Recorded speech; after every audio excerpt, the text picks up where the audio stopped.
Title: Almost Said It.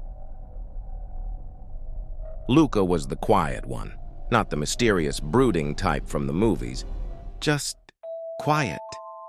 He walked the halls of Jefferson High like a shadow, always there, never loud enough to change anything.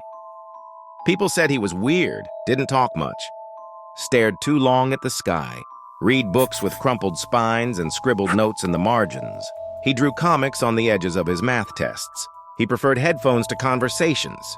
What they didn't know was that every day Luca wrote her name in the back of his notebook, Emery.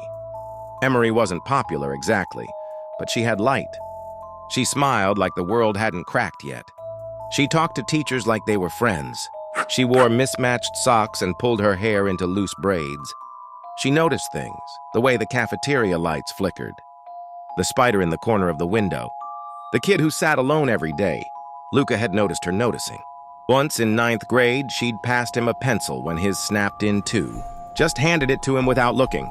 The pencil had a piece of blue tape wrapped around the top. He still had it. Luca didn't know how to say things.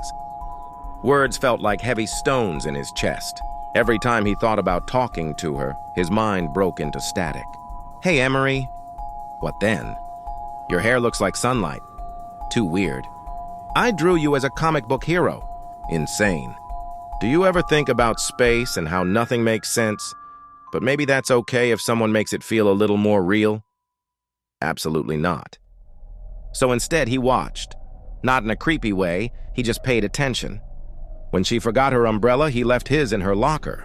When she was late for class, he made up an excuse to distract the teacher. When her backpack zipper broke, she found it stitched up the next day in the lost and found bin. She never knew. Senior year. Tuesday, 3:27 p.m. Luca stood by the lockers, the confession note in his palm damp with sweat. It said, "I think you're a little bit of everything good. I'm not great with words, but I notice things. And I notice you always have." He saw her laughing with her friends by the stairs. She looked happy.